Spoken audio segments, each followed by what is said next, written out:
Kia has been on a roll, changing its brand image with models like the luxurious K900 and the sporty Stinger.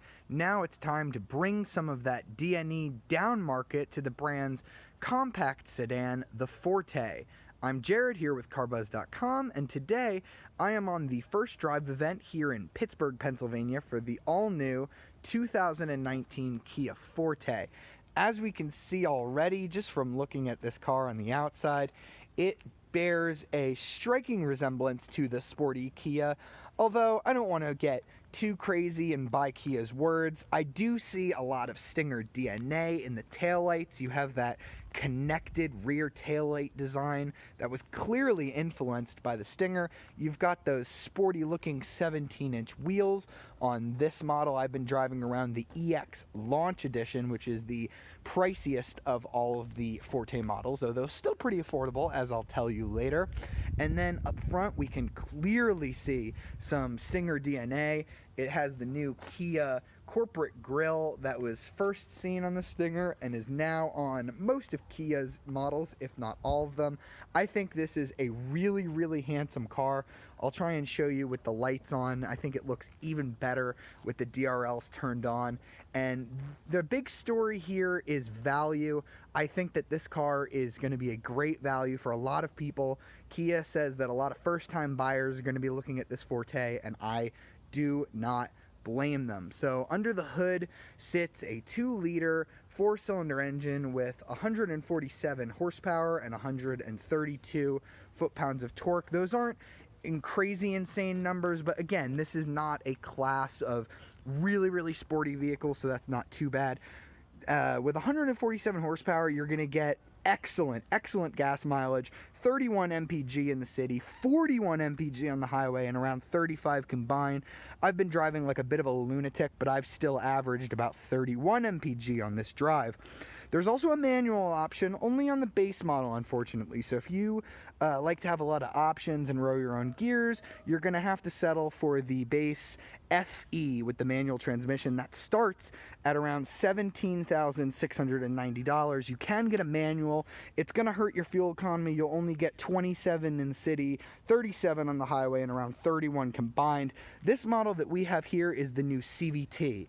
Now, this is the first ever CVT used in a Hyundai Kia product. It was developed in-house. I'm going to talk a little bit about it later when I go out and drive this car. A lot of people are going to bemoan the fact that they got rid of the 6-speed and went for a CVT, but I think this is one of the best CVTs I have ever driven, and I do mean that. Alright, so now I'm going to step on the inside where it's pretty spacious on the inside. This is 80 millimeters longer than the outgoing Forte. It's also wider as well. The interior is really, really nice on this car. Like I said, we have the EXL trim is what we've been driving, which is EX Launch Edition. This one's a little bit different than the production Launch Edition that you'll be able to buy. There are different wheels.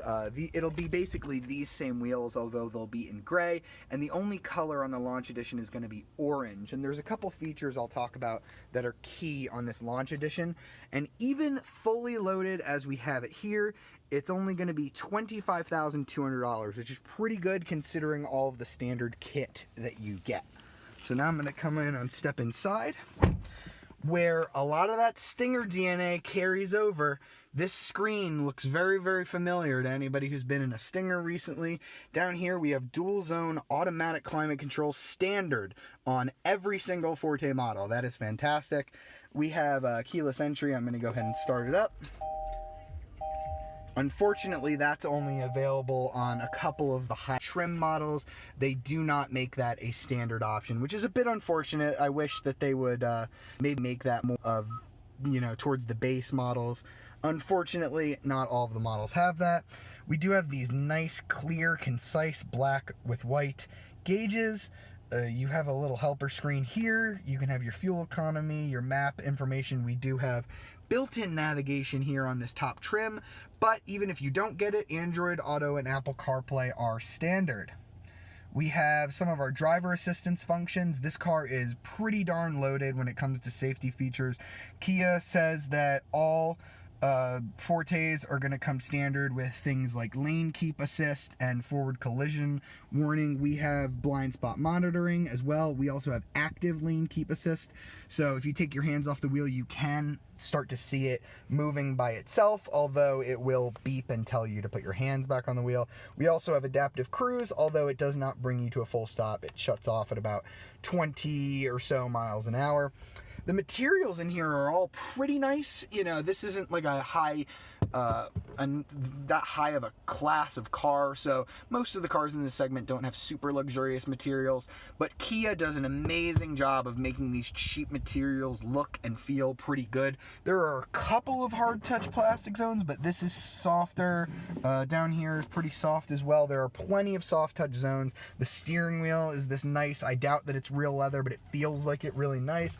These leather seats that we have actually aren't real leather, they're man-made, but they're really nice. And if you go for anything above the XE trim, or EX trim, excuse me, you will get ventilated seats as well as heated seats. That is one of the only cars in this entire segment that has that, and they do work a treat on a hot day. I think the Volkswagen Jetta may be the only other car in this segment that even offers those, so fantastic on Kia for offering that as an available feature on this car. We also have the key wireless charging over here if you have a phone that'll accept that, and there's plenty of storage space. You also have a lower storage area here, so on a small car like this, to have that much storage to put your keys and your phone and other stuff is absolutely great. I love how Kia utilizes the space here. There's also a sunroof on this car. So I'm going to go ahead and talk a little bit about the pricing. For that, I'm going to get out of the car, and I'm going to take a moment just to show you the key fob here. It is strikingly resembling the Stinger key, which is very cool. It's not circular up the top, but it is kind of like that detonator shifter that we loved on the Stinger. Very cool. So now let's talk about pricing. As I mentioned a little earlier, the base FE with a manual transmission is $17,690. Very affordable for somebody buying a first car. The automatic transmission is gonna run you $18,590, so about $1,000 more. The LXS trim is $19,990. The S trim, which I've seen a couple of them on this launch, is $20,190. And then the trim that you're going to want to look at is the EX trim. I think that is the best value. That is $21,990. That's going to get you the leatherette seats, heated and ventilation. You're going to get that smart key like we have. You're also going to get a smart trunk, where if you hold the key and walk up to the car with the trunk closed, it will open automatically. And then there's that EX launch trim, which is what we are driving here right now.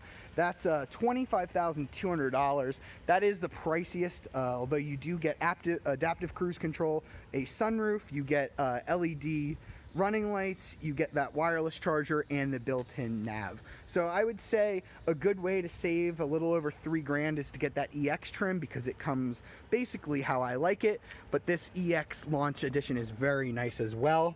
I'm going to show you the back seat, which is pretty darn roomy. I haven't really had a chance to use it all that much, but I am going to sit back here and show you how it feels.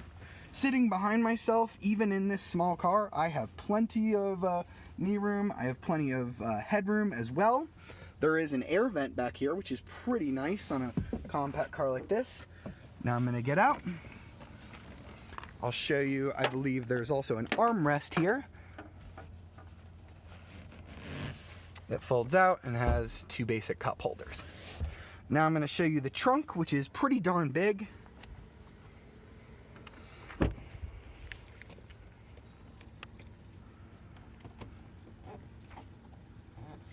If I can find the opening for it. There it is. You can see in there. It's pretty darn big. It does have 60-40 folding rear seats, and you just pull these little tabs to get those to go down. All right, so now I'm gonna go ahead and take it on the road and tell you how that 2-liter engine matches with that CVT transmission, and whether or not this is a car that enthusiasts are going to actually want to drive. Okay, so I was invited here to Pittsburgh to drive this Kia Forte, and I've been driving around all day, and my driving impressions overall are extremely positive of this compact sedan. Now, it's not going to blow you away with power or ride and handling or any of those sort of things. It's not really that type of car. This is much in line with a Civic or a Corolla or an Elantra, but I think that it does a lot of things better than a lot of those cars. So here are the big changes. This is an all-new car, but the big change here is this CVT automatic transmission. The old second-generation Kia Forte had a 6-speed automatic, so how does that differ? Well, as I mentioned earlier, you're going to get really darn good fuel economy using this CVT. However, one of the big problems with CVTs is they moan and they groan, and they don't really feel like an automatic when you really mash the throttle. And I've driven a lot of CVTs recently that kind of fix that problem, where they kind of feel like gears when you're driving it normally, and then when you really get on it, you know, you start to feel that it's a CVT. I'm gonna give it a little throttle mash here over some rough pavement, and I promise you, it sort of just feels like the gears happen to just be really long. So when you floor it from a stop, again, this is not a very, very fast car, so it kind of just feels like it winds out, and it just kind of feels like you're going through some really long gears. I'm going to try it one more time.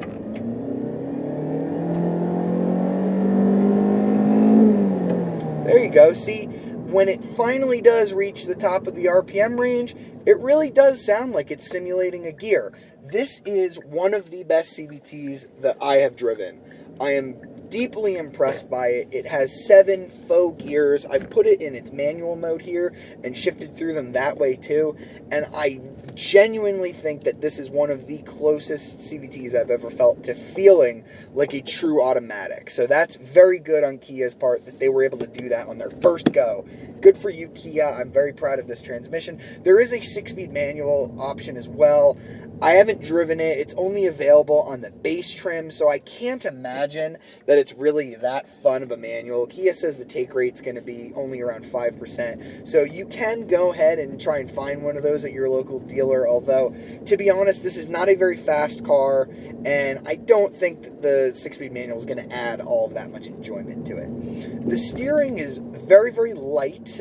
It's really easy to maneuver around tight back roads, around parking spots, all of that. I like the steering. It's not the most involving that I've driven, but it's nowhere near a snooze fest either.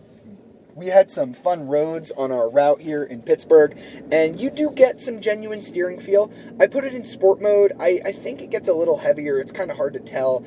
Kia has sort of done away with that whole gimmick of where the steering would get really heavy when you put it in sport mode. But yeah, I really like the steering weight. I think most people are going to be very, very happy with it. I could even tolerate this as an enthusiast who really likes good steering feel. I think it feels pretty darn good.